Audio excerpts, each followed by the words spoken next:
إن الحمد لله نحمده ونستعينه ونستغفره ونعوذ بالله من شرور أنفسنا وسيئات أعمالنا من يهده الله فلا مضل له ومن يضلل فلا هادي له أشهد أن لا إله إلا الله وحده لا شريك له وأشهد أن محمدا عبده ورسوله يا أيها الذين آمنوا اتقوا الله حق تقاته ولا تموتن إلا وأنتم مسلمون اللهم صل وسلم وبارك على نبينا محمد وعلى آله وأصحابه أجمعين. Ma'asyiral muslimin, a'azana Allah wa yakum. Melanjutkan pembahasan tafsir surat Abasa pada ayat yang ke-21 halaman 111.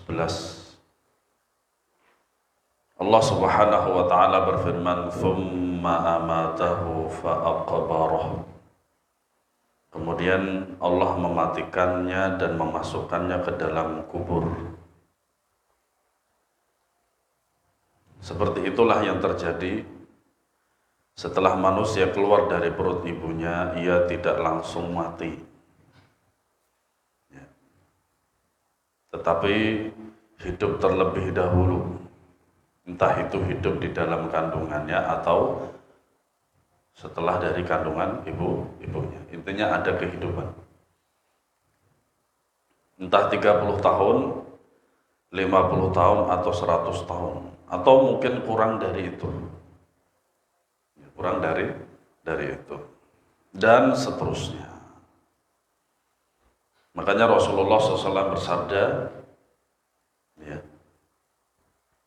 umur yang baik adalah umur panjang yang digunakan untuk ketaatan kepada Allah Subhanahu wa taala. Setelah hidup sekian lama, Allah Subhanahu wa taala membuatnya meninggal, kemudian menguburkannya. Kullu nafsin dha'iqatul maut. Nah, di antara rangkaian dalam jenazah itu adalah menguburkan. Dan dikuburkan itu secepatnya. Makanya menggunakan huruf fa. Allah menggunakan huruf fa lalu menguburkannya. Para ulama mengatakan inilah dalil bahwa penguburan mayat tidak boleh ditunda. Tidak perlu menunggu anak-anak. Ya, tidak perlu menunggu anak-anak yang jauh. Ini sebuah kesalahan. Ya, biasanya kan begitu, kalau anak-anaknya di luar kota harus nunggu dulu biar melihat untuk terakhir kalinya. Tidak perlu seperti itu. Ya, justru nanti kalau diperlambat, anak-anaknya, terutama yang perempuan nangis itu, nanti disiksa dia, kasihan. Gitu. Ya, maka secepatnya dikubur. Kalau belum menyolati kan bisa disolati setelah dikubur, boleh itu, boleh. Dan itu bukan sholat kepada kuburan, bukan. Karena memang ada syariatnya dan itu dibolehkan. Nah, ini salah satu di antara bentuk, ya, penyegeraan dalam pelaksanaan, ya, yaitu mengubur mayit, membayar hutang, menikahkan anak perempuan dan seterusnya. Ini di antara yang harus secepatnya dilaksanakan. Selanjutnya, thumma idza syaa'a ansyarah kalla lamma yaqdi ma amarah. Kemudian bila dia menghendaki, dia membangkitkannya kembali setelah mati, dikubur, kemudian nanti dibangkitkan lagi. Makanya disebut dengan yaumul ba'ats, hari kebangkitan. Sekali-kali jangan manusia itu belum melaksanakan apa yang diperintah kepada Allah dengan sempurna. Ya. Ada yang menafsirkan ayat ini berkaitan dengan manusia kafir yang tidak melaksanakan perintah Allah. Yang namanya kafir itu pasti tidak melaksanakan perintah Allah.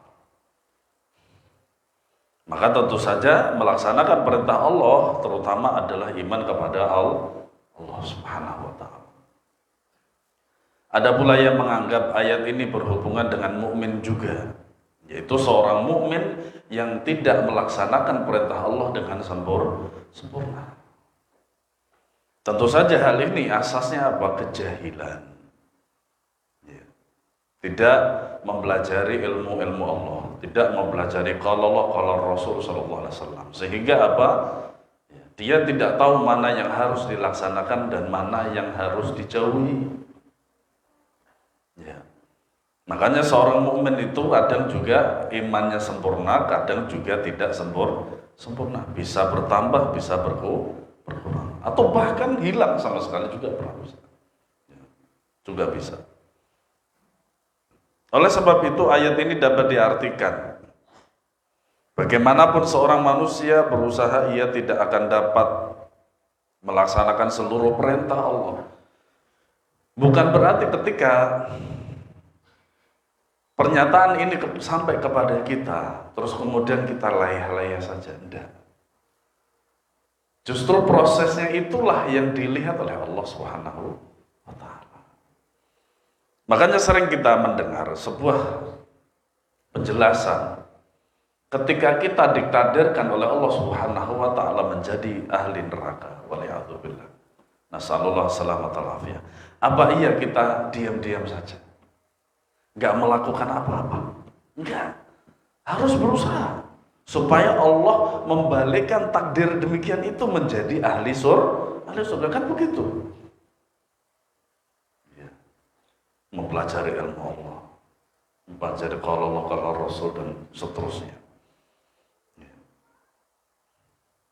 Bagaimanapun seorang manusia itu bertakwa, pasti ada perintah Allah yang luput darinya. Pasti. Bukan berarti berpangku tangan, tidak boleh justru. Ya. Mujahid rahimahullahu taala, beliau ini adalah murid Ibnu Abbas radhiyallahu anhu. Berkata, tidak ada seorang pun yang dapat menjalankan seluruh yang diwajibkan kepadanya selamanya. Berarti kita harus berusaha tetap. Tapi di sisi lain kita berusaha juga, la yukallifullahu nafsan illa wus'aha, sesuai dengan kemampuan. Misal yang kemarin saya ceritakan itu tentang safar. Ya, safar. Bahwasanya seorang dalam safar itu dibolehkan bagi dia untuk jamak dan qasar. Karena memang jamak qasar hanya untuk safar. Selain itu tidak boleh. Ya. Boleh juga bagi dia yang sedang safar itu boleh untuk tidak berpuasa. Ini rukhsah. Boleh bagi dia untuk tidak berpuasa. Taib. Nah, di dalam keadaan sehat walafiat itu, ketika dia melaksanakan perintah ini dia melaksanakannya dengan sempurna atau tidak? Tentu saja tidak. Karena apa? Ada keadaan yang menjadikan dia itu melaksanakan perintah ini tidak sempurna. Gitu. Allah mengajak manusia untuk merenungkan penyebab kekafiran dan keingkaran orang-orang kafir. Mereka hendaknya menyadari hakikat penciptaan yang berasal dari air yang hina. Setelah itu Allah Subhanahu wa taala juga mengajak manusia untuk merenungkan seluruh kenikmatan yang telah disediakannya. Wa amma bi ni'mati rabbika fahaddits.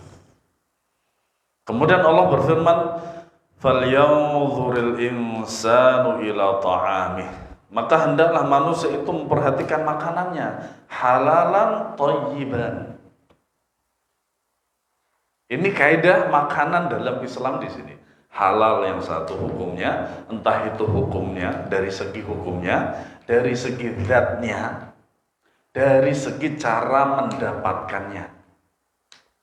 Thayyiban ini sesuai dengan apa? Kedokteran, tibbun nabawikah atau kedokteran modern. Ya, itu. Kedua ini adalah kaidah besar dalam masalah makanan. Yang pertama secara mutlak adalah halal, yang kedua adalah thayyib. Manusia hendaknya merenungi makanan yang dimakannya, dari mana ia mendapatkan makanannya, serta perannya dalam menghadirkan makanan itu. Selama di Saudi itu kan saya, mungkin bagi antum yang pernah umroh atau haji, di sana itu ada roti tamis namanya, satu besar, satu nampan, Afghanistan. Itu kan murah harganya cuma 1 rial, cuman sekarang mungkin sekitar 2 rial atau 3 rial, 7 rial, 7.000. Itu saya habis setengah aja kadang, itu nggak mantep kalau tanpa nasi. Subhanallah, ajib itu. Jadi cuman yang ajibnya, saya selama 7 tahun di Saudi itu sarapan nasi baru sekali, selebihnya roti, tamis, falafel, sandwich dan seterusnya. Nah kalau di sini dua-duanya bisa, makanya kadang kalau sarapan roti, kopi, selesai, bahagia. Nah, mungkin di antara antum yang sudah tidak makan nasi putih, diabetes.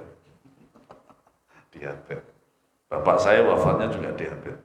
Tapi alhamdulillah diabetesnya kering. Karena itu saya rawat, dalam artian saya rawat itu setiap 2 minggu sekali itu saya kirim obat dari Saudi. Itu. Nah, memperhatikan makanan tuh di sini. Entah itu dari segi kadarnya, dalam satu piring itu masak penuh dengan nasi. Atau biasanya caranya orang diet. Orang diet itu cuma 1 sentong, terus kemudian lauknya banyak. Makanya hebatnya warteg itu kayak gitu. Antum bayangin di warteg itu ada 40 lauk. Entah itu kering maupun berkuah. Nah ini harus kita perhatikan. Supaya apa? Supaya kita sehat. Gitu loh. Sehingga kalau kita sehat itu, kita masih bisa berusaha untuk bertakwa kepada Allah, taat kepada Allah. Betapa banyak manusia sakit tidak bisa melaksanakan perintah Allah. Takwa kepada Allah dikarenakan makan.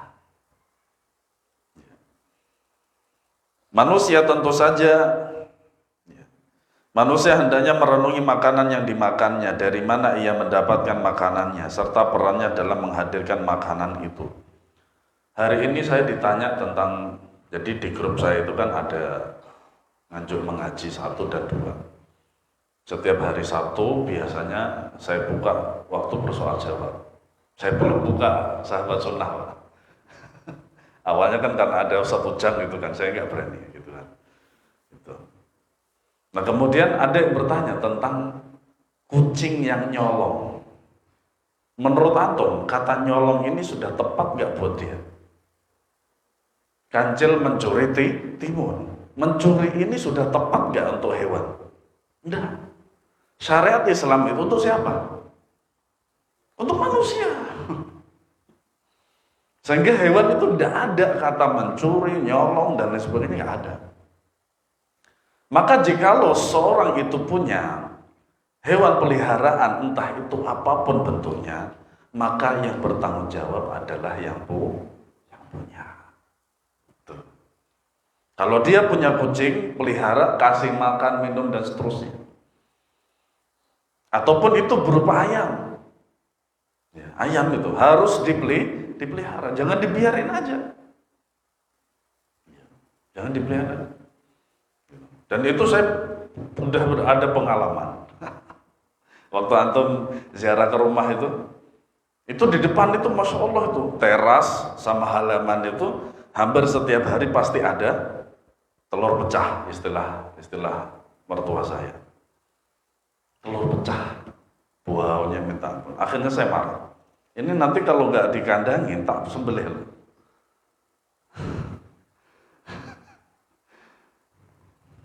Bagian belakang itu sudah banyak berkali-kali, itu telur pecah itu sudah sering sekali. Kita sabar, bertahun-tahun loh antum bayangin dulu. Akhirnya saya marah, kalau nggak mau ente tak bacok. Orang Jawa Timur.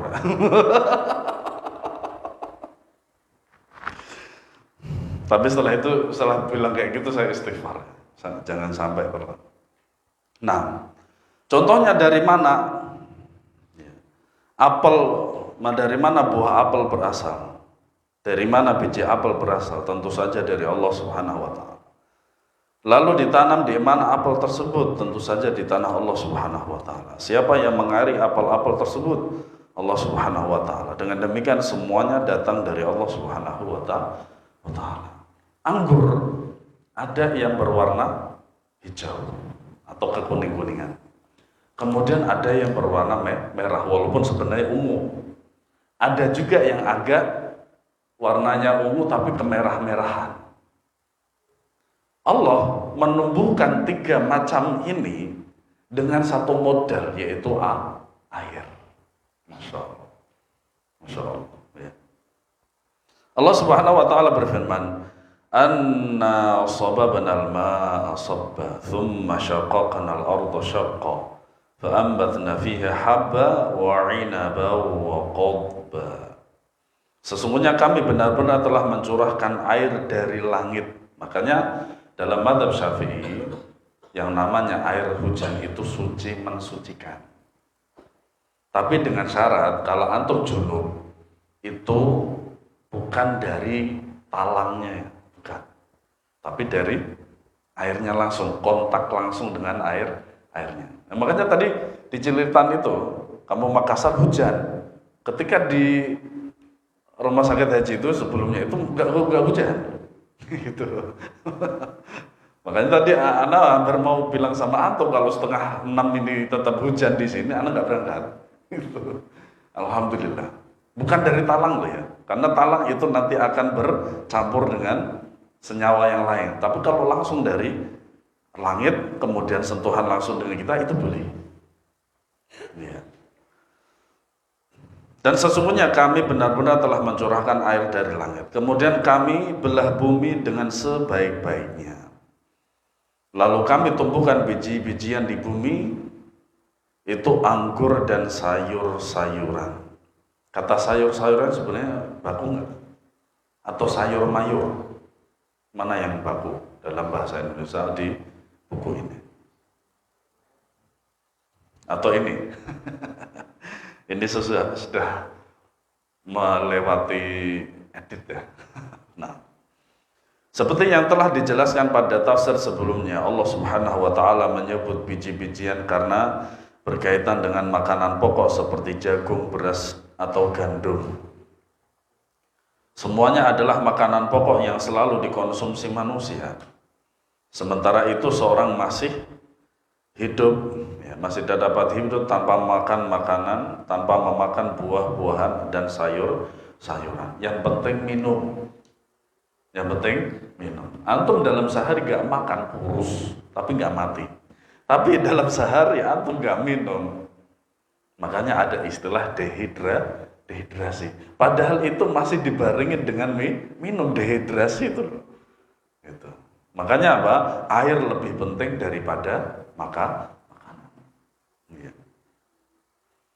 Kemudian Allah Subhanahu wa taala berfirman, "Wa zaitunan wa nakhla wa hadaiqa ghulba wa fakihatan wa abba mata'an lakum wa li'an'amikum."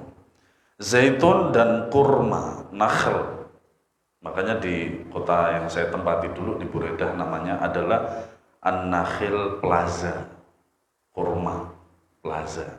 Nah, kebun-kebun yang lebat dan buah-buahan serta rumput-rumputan, ya, untuk kesenanganmu dan untuk binatang-binatang ternakmu.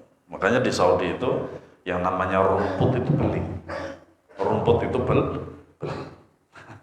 atau nanam. Mereka nanam terus kemudian diairi gitu.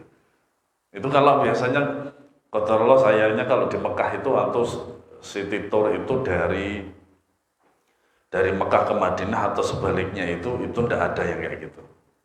Nggak ada. Artinya tanah pasir gitu terus kemudian ditanami dengan rumput terus kemudian diairi dalam lingkaran begitu, nggak ada di sana itu. Qadarullahnya nggak ada. Nah, Allah Subhanahu wa taala menyebutkan buah zaitun alhamdulillah zaitun di Indonesia banyak. Ya, entah itu basah atau kering. Karena manfaatnya sangat banyak. Selain buahnya dimakan, zaitun juga dapat dijadikan sebagai minyak dan obat. Ya, sebagai minyak dan obat. Kemudian Allah menyebutkan pohon kurma karena kurma dapat menjadi makanan pokok. Makanya Nabi SAW bersabda, la yaju'u ahlu baitin fihi tamrun. Ya. Ini hadisnya sahih. Ya, hadisnya sahih. Rasulullah SAW bersabda, la yaju'u ahlu baitin fihi tamrun. Ya. Sahibul bait itu tidak akan pernah kelaparan selama di dalam rumahnya itu ada kurma. Makanya kurma itu menggantikan buah-buah yang lain. Hampir gizi-gizi seluruh daripada buah itu ada di kurma. Ya. Kurma juga dapat menjadi buah-buahan. Selain itu kurma pun dapat menjadi makanan yang disimpan. Makanya sebenarnya yang tidak dijual di Indonesia itu adalah kurma yang dipres. Kurma sukari. Jadi kurma sukari diletakkan di plastik warna putih, bening ya, bukan putih ya. Ya, mungkin 2 kilo atau 3 kilo. Terus kemudian dipres. Terus kemudian diletakkan di kulkas, tapi jangan freezer. Freezer juga boleh sih, tapi jangan terlalu lama, sebulan. Setelah itu diletakkan di kurma di kulkas biasa. Tunggu 2 bulan atau 3 bulan, nanti akan keluar gulanya. Dan itu lebih mahal daripada yang antum makan biji-bijian itu. Itu lebih mahal. Karena apa? Sudah keluar gulanya. Biasanya kurma yang bentuk seperti ini yang sudah dipres ini biasanya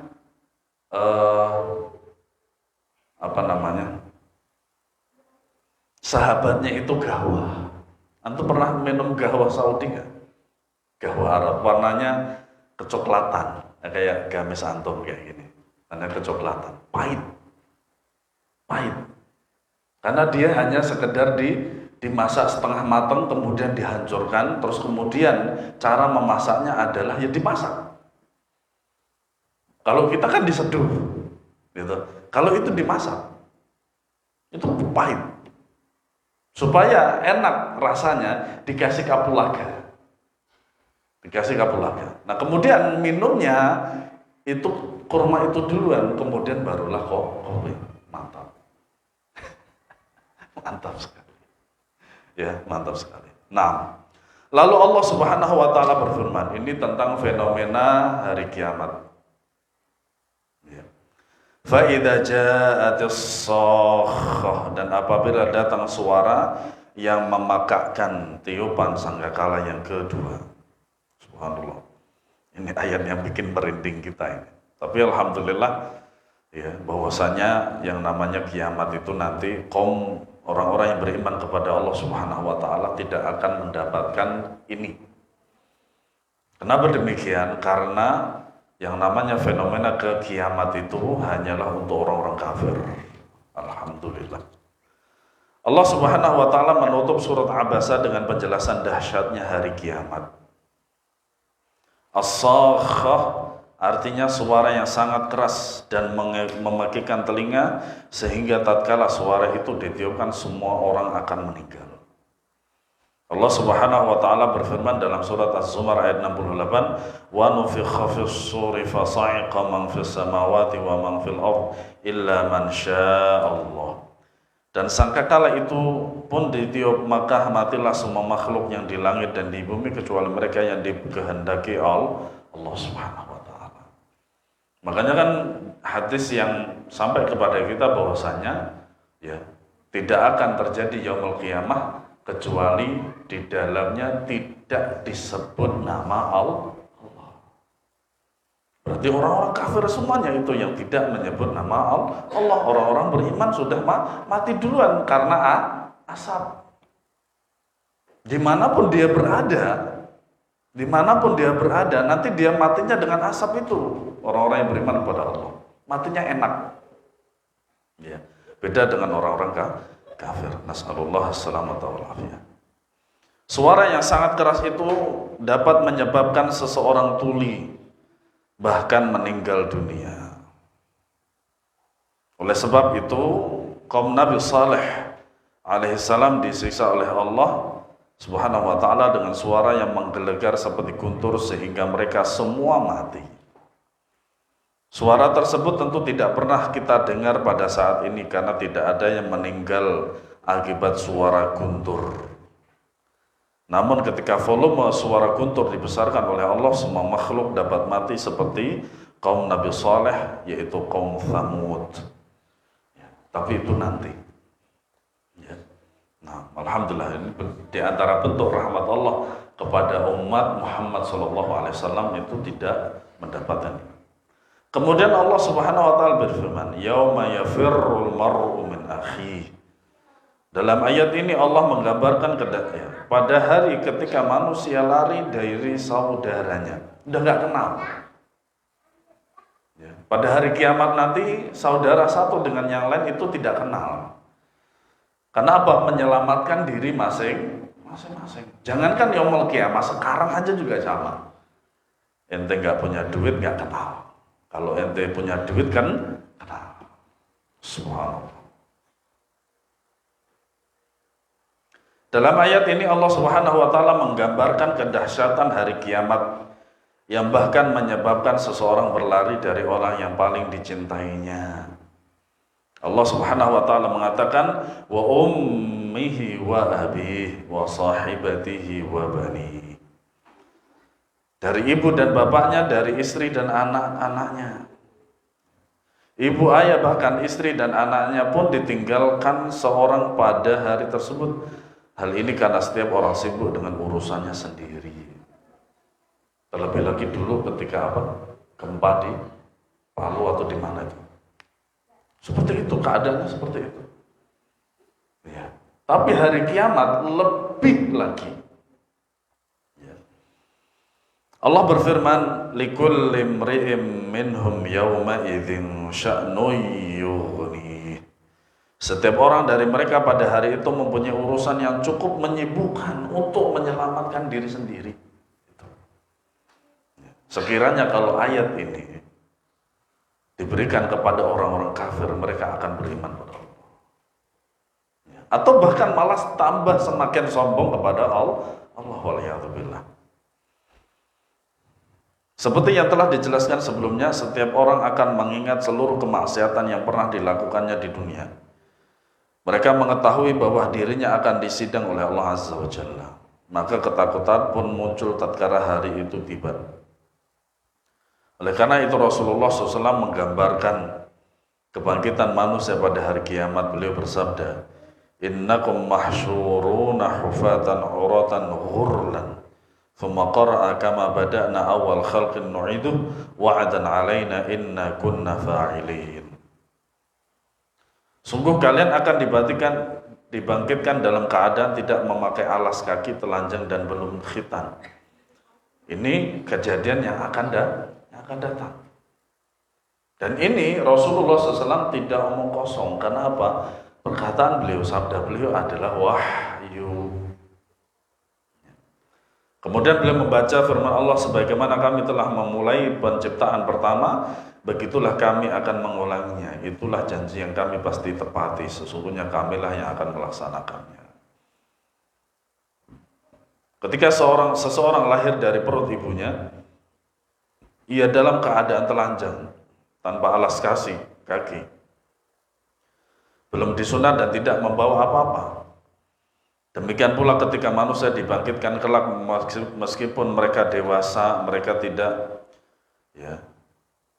dalam kondisi telanjang, tanpa alas kaki, belum disunat dan tidak akan membawa harta sedikit pun dari seluruh hartanya di dunia. Oleh karena itu ketika mendengar hadis ini, Aisyah radhiyallahu anha bertanya, "Wahai Rasulullah, apakah para laki-laki dan wanita dibangkitkan bersama-sama dalam telanjang dan belum disunat?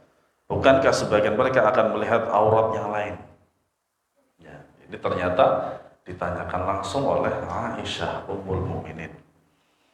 Nabi menjawab urusan ini sangat dahsyat sehingga seorang pun bahkan tidak memikirkan aurat orang lain. Berbeda ketika di dunia. Demikianlah kenyataannya apabila telah menjadi sesuatu yang mengerikan, kita akan melupakan kondisi kita. Apalagi pada hari kiamat kelak yang sangat dahsyat, setiap orang yang sibuk dengan urusannya masing-masing. Dalam pembahasan selanjutnya Allah menyebutkan kondisi manusia setelah hari kebangkitan. Ada manusia yang bahagia, ada manusia yang celaka. Nah sekarang inilah yang kita menentukan kebahagiaan atau kecelakaankah nanti di akhirat atau minimal di kuburan. Di akhirat telah tidak akan ada golongan atau jabatan, hanya ada dua golongan saja, penghuni surga atau penghuni neraka. Makanya kalau sudah mati di dalam kuburan nanti tidak akan bisa berubah sama sekali. Ya. Seseorang itu akan memilih salah satu di antara keduanya, apakah surga atau neraka. Itu. Kalau di dunia masih bisa dirubah. Seperti penjelasan saya tadi. Kalau Allah menakdirkan dia sebagai ahli neraka, masih bisa dirubah dengan doa. Beriman kepada Allah, takwa kepada Allah, menuntut ilmu, ibadah, dan seterusnya. Bahkan pun, seperti yang disabdakan oleh Nabi SAW, orang yang awalnya mukmin bisa kafir, atau sebaliknya, kan begitu. Tapi kalau sudah nanti di kuburan, itu tidak bisa. Ya, nanti di kuburan tidak bisa. Allah Subhanahu wa taala berfirman, "Wujuhu yawma idzin musfirah, dhahikatum mustabsyirah." Banyak muka pada hari itu berseri-seri, tertawa dan bergembira ria. Semoga Allah menjadikan kita di antara yang mendapatkan kenikmatan ini. Amin ya rabbal alamin.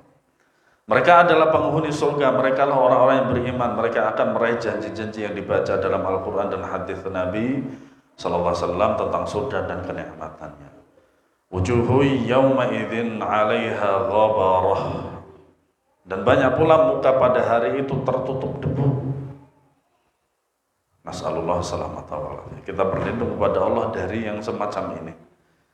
Ya, itulah wajah orang-orang kafir. Ada yang mengatakan bahwa debu-debu tersebut berasal dari hewan-hewan yang telah disebutkan dalam tafsir surah Amma Yatasa'alun. Sesungguhnya hewan yang telah diqisas Allah Subhanahu wa taala akan berubah menjadi tanah, lalu tanah itu dihamparkan ke wajah orang-orang kafir. Makanya kalau kita melihat bagaimana Allah mencabut nyawa orang kafir itu mengerikan sekali. Subhanallah. Ada pula yang mengatakan bahwa padang mahsyar kelak orang-orang kafir akan bercucuran keringat ketika matahari turun dengan jarak 1 mil. Keringat yang bercucuran ini bergantung pada keimanan. Jika imannya tinggi, semakin rendah dan sedikit cucuran keringat tersebut. Jika makin banyak maksiat, keringat yang bercucuran makin banyak, bahkan sampai menutup wajahnya. Bahkan orang-orang kafir tertutupi wajahnya oleh keringat mereka sendiri. Ini keadaan orang-orang kafir nanti. Nasallallahu salamata wal afiyah. Kemudian Allah Ta'ala berfirman, tarhaquha qatarah, dan ditutup lagi oleh kegelapan. Selain berdebu, wajah orang-orang kafir itu juga gelap dan hitam mengerikan. Makanya maksiat itu, para jamaah rahimakumullah, itu bisa menghitamkan daripada wajah.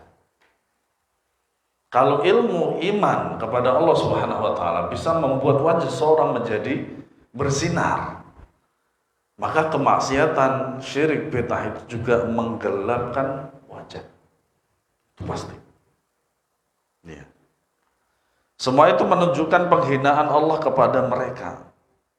Makanya kata kafir dengan mukmin lebih mulia mukmin. Kafir ini sebuah istilah yang sangat buruk sekali. Ya. Kemudian Allah berfirman, ulaika humul kafaratul fajarah. Mereka itulah orang-orang kafir dan durhaka.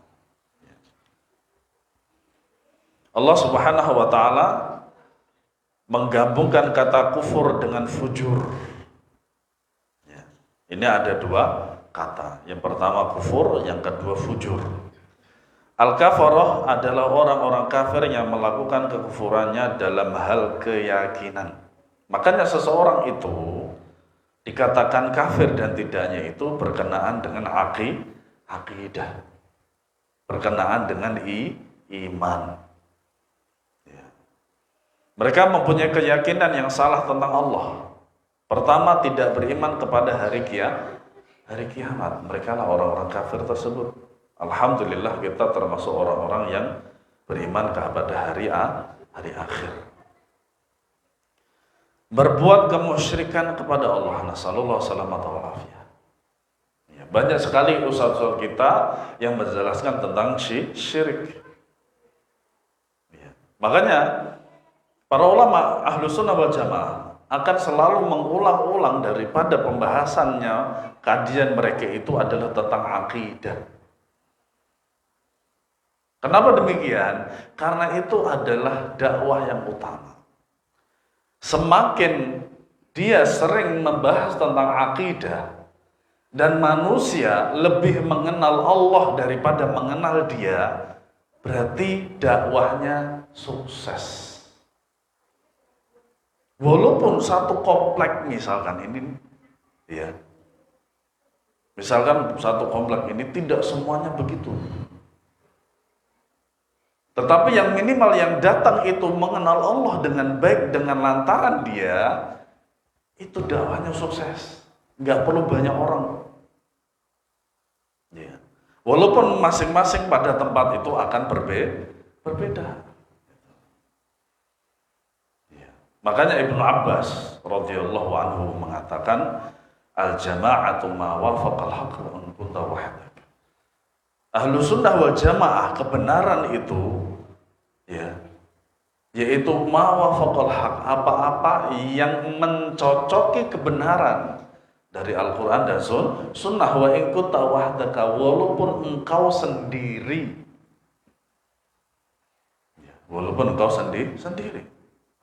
Inilah yang disebut dengan fatuba lil ghuraba. Ya, maka berbahagialah orang yang asing, gitu. Makanya apa? Dalil itu kalau kita satukan runut satu persatu itu akan menjadi sebuah rantai daripada dalil itu sendiri. Ya. Meyakini Allah Subhanahu wa ta'ala satu dari yang tiga. Allah Subhanahu wa ta'ala berfirman, laqad kafara alladziina qalu innallaha tsalitsu tsalatsa. Maka kafirlah orang yang mengatakan Allah di antara satu. Nah, Allah itu satu di antara yang tiga itu. Yang disebut dengan Trinitas. Itu. Ini Allah sendiri yang mengatakan, memfirmankan bahwasanya orang yang mengatakan Allah salah satu di antara yang tiga itu, maka dia kafir. Ya. Maka kita jangan menafikan, ini adalah terminologi agama. Terminologi agama, nggak bisa dipisahkan. Nanti kalau dipisahkan jadinya hilang itu. Tidak bisa. Dan ini bukan perkataan radikal. Kemudian meyakini ada Tuhan selain Allah Subhanahu wa ta'ala. Ini merupakan kekufuran. Adapun al-fajarah adalah kemaksiatan yang berkaitan dengan anggota tubuh, misalkan menzalimi orang lain. Bahwasanya kezaliman itu adalah kegelapan pada yaumul qiyamah. Nah, kita bisa meninggalkan kezaliman itu dengan apa? Dengan ilmu agama. Tentu saja dengan ilmu agama. Berzina, dan berzina itu banyak sekali. Ya. Makanya seorang ulama mengatakan bahwasanya ketika kita membaca Al-Quran, banyak sekali pahala yang kita dapati. Pertama, memegang Al-Quran dapat pahala. Melihat Al-Quran dapat pahala. Membaca Al-Quran pahala untuk mulut. Melihat Al-Quran pahala untuk mata. Mendengarkan sekaligus Al-Quran itu juga mendapatkan apa? Pahala bagi telinga. Nah ini berbeda dengan hadis yang kita tahu bahwasanya telinga itu bisa berzina, mata berzina, tangan berzina, dan seterusnya. Subhanallah. Ya.